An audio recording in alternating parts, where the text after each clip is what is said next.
enjoyed this week's episode, and please like this video, share with your friends and dock mates, and subscribe to our channel. It really helps us get more viewers like you. All right, y'all. I needed a win. So the starboard tank system, I think the venting is all messed up. Our tank shouldn't have had that bulge in it. So I needed a little bit of a win, so we're gonna just fill the port and test that one to make sure it doesn't leak. And the port side is so easy. It's one tank, one fill, one vent, and one, I guess, discharge or supply to, feed into the faucets and things. Cool. So port side tank is full. I don't know if you'll be able to see it, but we did have water coming out of our vent on the port side, and we really pissed off an orb weaver spider.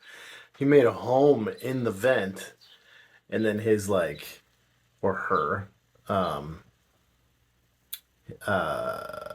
the web came out of the vent and then went down into the dock and the dock lines. It was a pretty good setup for that spider, but we couldn't allow it, so I had to evict the stowaway.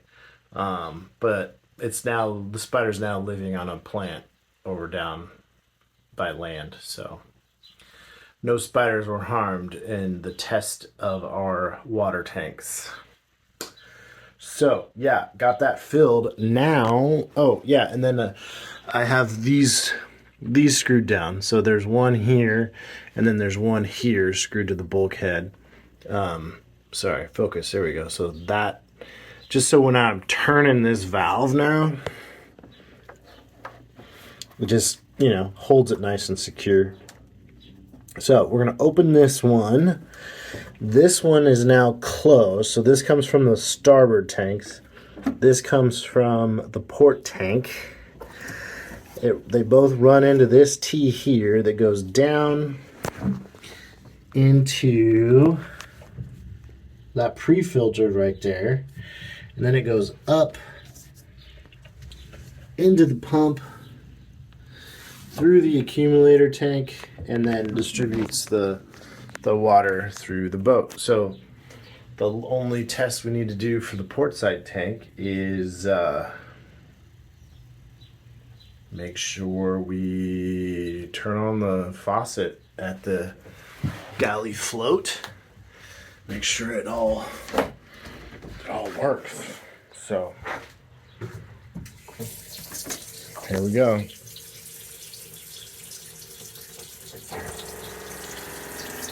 Pump's kicking off.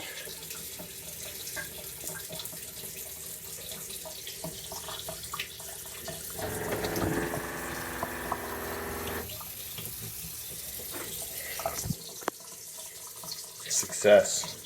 Yeah. Now let's check our, let's go to hot.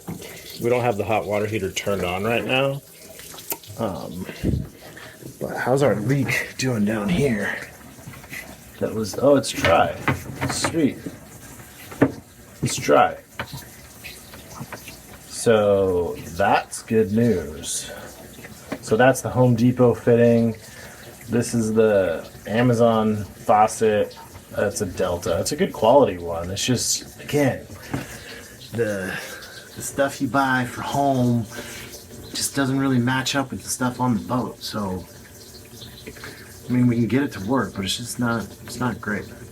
The other thing that's not great, check out these. So for these undermount sinks, you have to put these little clips on. So this clips into the side of the sink or the float, and then this kind of squeezes up under your countertop there.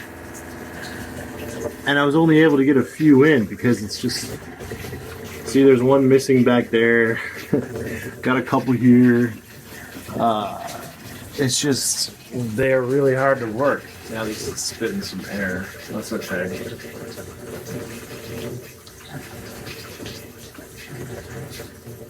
Anyway, they're really hard to for these to work. Let's turn this on. Off.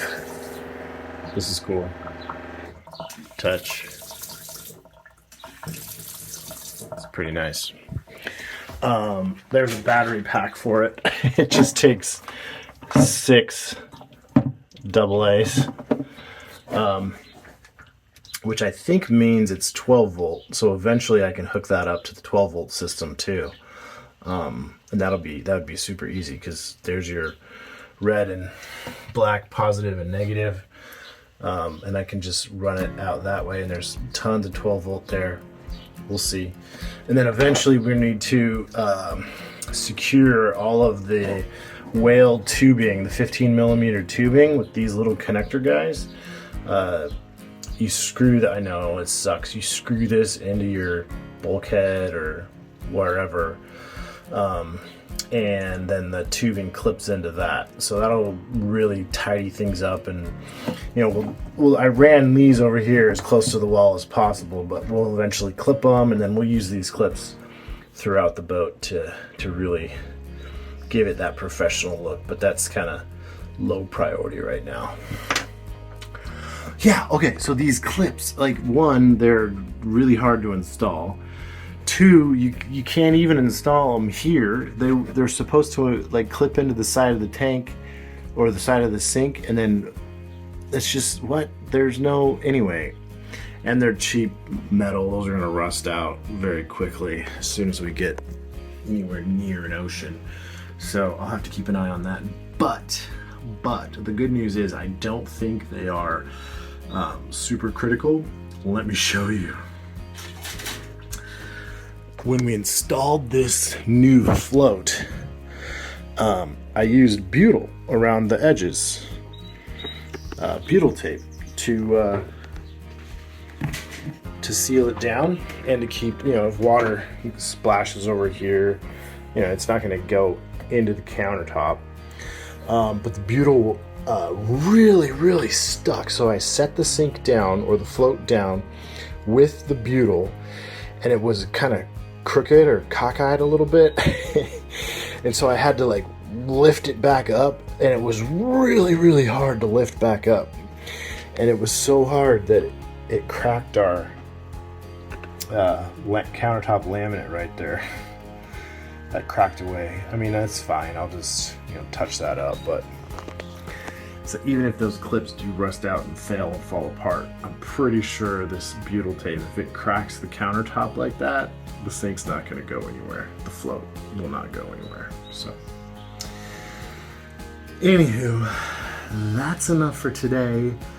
Appreciate y'all, and see you on the next one. It's been a yacht of love, and if there wasn't love, I don't think, if we didn't love this boat, I don't think I'd be here right now.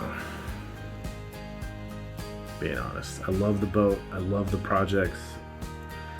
I don't love all the projects. I don't like plumbing projects, but I love the boat. I love the future that she can give us, and I love, calling her home. But it's a lot of work, y'all. A lot of work, and yeah. Anyway, it's also a yacht of love. That's why we're here. It's a yacht of love. See y'all.